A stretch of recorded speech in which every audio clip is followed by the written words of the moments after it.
সুপ্রভাত বন্ধুরা, আমি পিয়ালি জীবন কথায় নতুন দিনে নতুন ব্লগে সবাইকে স্বাগত। আশা করি তোমরা সবাই ভালোই রয়েছো। আমি পরি, আমার পরিবার ভালোই রয়েছি। আজ মঙ্গলবার, এখন বাজে সকাল 8টা। এখন থেকে তোমাদের সবাইকে সঙ্গে নিয়ে ব্লগটি শুরু করছি। পুরো ব্লগটা কন্টিনিউ করতে থাকো, আশা করি ভালো লাগবে। আর যদি ভালো লাগে প্রতিদিনের মতো বলবো, একটা লাইক করে দিও আর কমেন্ট করে জানাও কেমন লাগলো। তোমাদের সুন্দর সুন্দর কমেন্ট আমাকে অনেক মোটিভেট করে, আর তোমরা অনেকেই সুন্দর সুন্দর কমেন্ট করছো, যেটা আমার খুবই ভালো লাগছে। আর যারা নতুন আমার চ্যানেলটা দেখছো, তারা চ্যানেলটা একবার সাবস্ক্রাইব করে দিও। সকালে উঠে শ্বশুর মশাইয়ের জন্য চা করে দিয়েছি। দিয়ে এই মাছগুলো না বাড়ির পুকুরের মাছ, বড় মা কেটে দিয়েছে। বাবা সকাল সকাল মাছ ধরে দিয়েছে, সেই জন্য বড় মা কেটে দিয়েছে। এই সকাল সকাল মাছ ধরলে এই সুবিধা হয়, বড় মা কেটে দিয়ে চলে যায়, না হলে পরে মাছ ধরলে না আসে আমাকেই কাটতে হয়। তারপরে ভালো করে নুন মাখিয়ে দিয়েছি। দরঘরটা ঝাড় দেওয়া হয়ে গেছে, সামনের উঠোনটা ভালো করে ঝাড় দিয়ে দিচ্ছি। আর সামনের নিচেরটা না বড় মা ধুয়ে দিয়ে গেছে, সেই জন্য আমি আর ধুলাম না। দেখলাম বড় মা সকাল সকাল জল দিয়ে ধুয়ে দিয়েছে। তারপরে এই জামা কাপড়গুলো মিলিয়ে দিয়েছি, দিয়ে চলে এসেছি। এই ডাইনিং টেবিলটা না কাল থেকে পুরো জিনিসপত্রে ভর্তি হয়ে আছে। আমি যে পরিষ্কার করব তার কাল থেকে না সময় পাইনি, সেই জন্য ভাবলাম আজ যে জায়গাটা পরিষ্কার করি। দিয়ে এই বাতাসাগুলো পূজা দেওয়া হয়েছিল, সেই জন্য বাতাসাগুলো ভালো করে একটা ডিবায় রেখে দিচ্ছি। পরি যেহেতু ওটস বা সুজি খায়, তখন বাতাসা দিই, তো সেই জন্য বাতাসাগুলো রেখে দিচ্ছি। বা শরবত খাওয়ার সময়ও বাতাসাগুলো দেওয়া হবে। দিয়ে এইগুলো হচ্ছে না, উপরেরগুলো না গুড়ের বাতাসা, সেইগুলো ভালো করে পুড়ে দিয়ে ডোটা লাগিয়ে দিলাম। কারণ কি বলতো, এখন গরমকাল তো, ভালো করে না রাখলে না পিমড়া হয়ে যাবে। তারপরে হচ্ছে এক এক করে ডাইনিং টেবিল থেকে সমস্ত জিনিস নামিয়ে ডাইনিং টেবিলটা ভালো করে মুছে দিচ্ছি।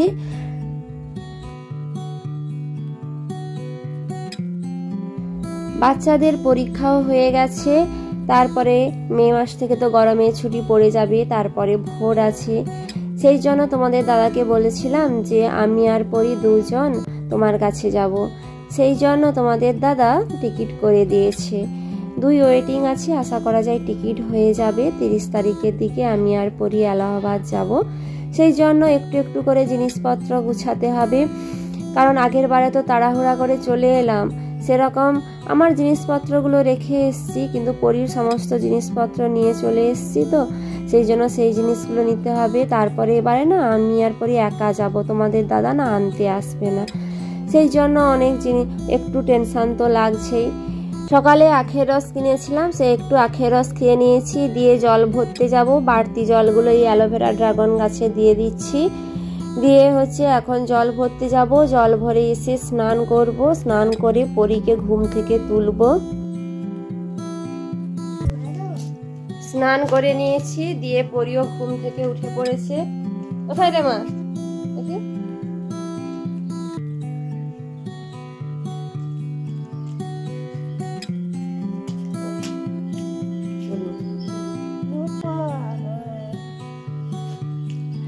দিয়ে পরীকে আখের রস কিনেছিলাম, আখের রস খাইয়ে দিয়েছি। এখন ওকে নিয়ে যাব স্কুলে খাওয়ার আনতে, দিয়ে এসে পুজো করব। তোমরা ব্লগটা দেখতে থাকো।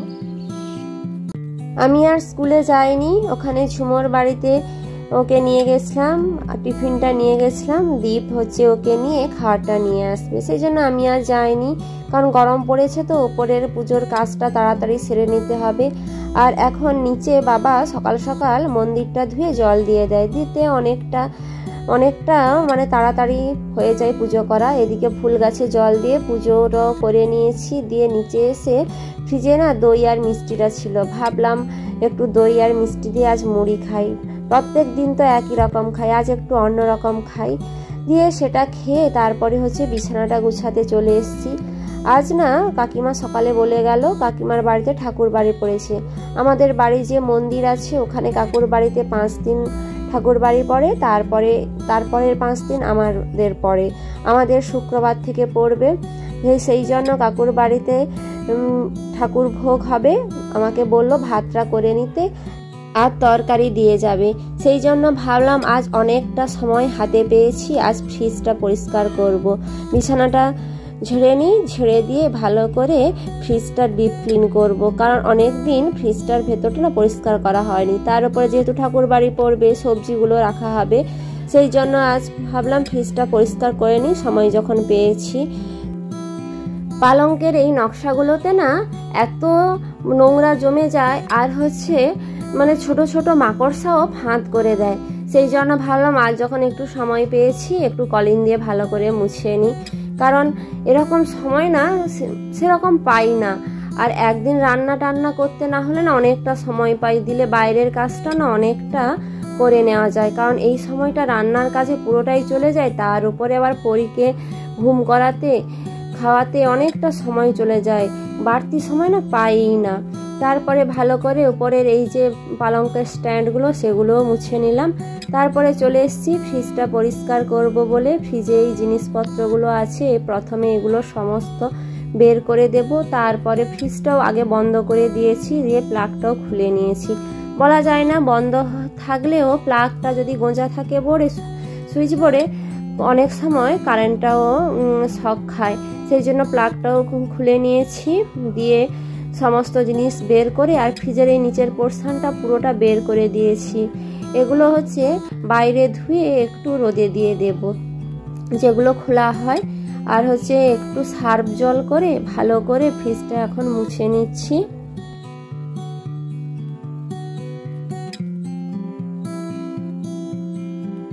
আর ফ্রিজের এই সাইডটাতে সসের বোতল, তারপরে বিরিয়ানি করা হয় বলে কেওড়ার জল, গোলাপ জল, এই জলগুলো আছে। তারপরে চিলি সস, সোয়া সস, বিভিন্ন রকমের সসের বোতলগুলো রাখা হয়। আর পরি এসে এইগুলোতেই সব সময় হাত দেবে, দিয়ে কেওড়া জলের বোতলটাকে তো সে মাঝে মাঝে স্প্রাইট বোতলই ভাবে, শুধু চাপাটা খুলতে পারে না।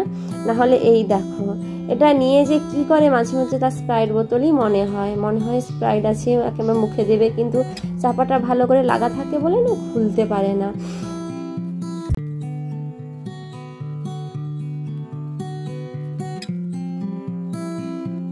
ফ্রিজটাতে নিচের দিকটা না অনেকটা নোংরা ছিল, সেই জন্য ভালো করে মুছে নিলাম। দিয়ে এই পাখাটা না পরি মেলা থেকে কিনে নিয়ে এসছে, তার পিপি কিনে দিয়েছে, সেইটা নিয়ে শুধু বাতাস করছে, ঘুরছে। আর এইগুলো নিয়ে এখন বাইরে গিয়ে ধুয়ে রোদে দিয়ে দেব, দিয়ে একটু শুকনো হলে মুছে ফ্রিজটাতে ঢুকিয়ে দেব। এটা ডিপ ফ্রিজ, ডিপ ফ্রিজের এই জায়গাটা মাছ থাকে, সেই জন্য ভালো করে পরিষ্কার করে নিলাম।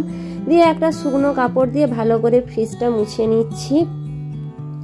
আর এই দিকের যে সসের বোতলগুলো আছে এদিকটাও ভালো করে মুছে নিচ্ছি।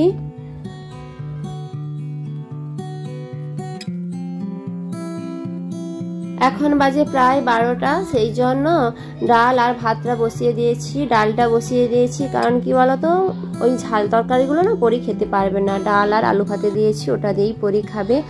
আর বাবা ওই সজনে ডাঁটাটাকে ভালো করে একটা কাপড় জড়িয়ে, ভিজে কাপড় জড়িয়ে ফ্রিজে রেখেছে, কারণ শুকনো হবে না তাড়াতাড়ি, দিয়ে সেইটা জড়িয়ে রেখে দিয়েছি।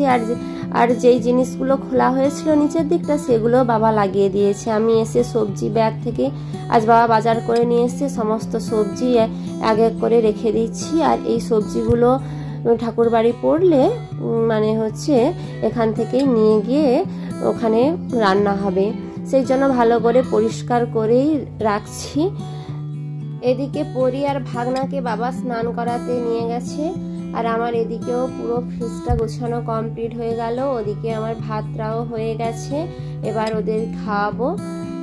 ওপরে মাছটা রেখেছি, আর যেহেতু ঠাকুর ভোগ খাবো সেই জন্য মাছটা রান্না করিনি। পুরো ফ্রিজটা গোছানো কমপ্লিট, এই লঙ্কাগুলো, আদাগুলো এইগুলো রেখেছি। এদিকে পরীকেও খাইয়ে দিয়েছি, বাবাকে ভাগনাকে খেতে দিয়ে দিয়েছি, আমি খাওয়া বলে বসেছি। বৈতালের কুমড়োর ঘন্ট আর বিচা কলার তরকারি আর শুক্তানি হয়েছে। আমাদের খাওয়া দাওয়া হয়ে গেছে, পরীকে এক্ষুনি ঘুম করাবো। আর বাইরে তো প্রচন্ড গরম। হ্যাঁ বলো, কথা বলো, কি বলবে? আমি তো বলবো মেয়েকে তুমি যাও। কি আমি কইব? হ্যাঁ, বাইরে প্রচন্ড গরম, সেই জন্য এখন বাজে প্রায় 2:30, একটু শোবো, পরীকে ঘুম করাবো, কারণ এই গরমে আর কি আর করব, আবার উঠে বিকালের কাজ আছে। আর এখন কি বলতো, আমি ঘুমোবো না, পরীকে ঘুম করিয়ে দিয়ে ভিডিও এডিট করব, কারণ কালকের ভিডিও একটু এডিট করা হয়নি, পুরোটা এডিট করে আপলোড করে তারপরে বিকেলের কাজকর্ম শুরু করব। দিয়ে পরীকে এখন ঘুম করাবো। ঠিক আছে বন্ধুরা, আজকের ব্লগ এই পর্যন্ত, পরবর্তী ব্লগে দেখা হবে। ততক্ষণে তোমরা ভালো থাকো, সুস্থ থাকো। টাটা বলে গো, টাটা। ভালো থাকো, সুস্থ থাকো সবাই। ঠিক আছে, টাটা। টাটা।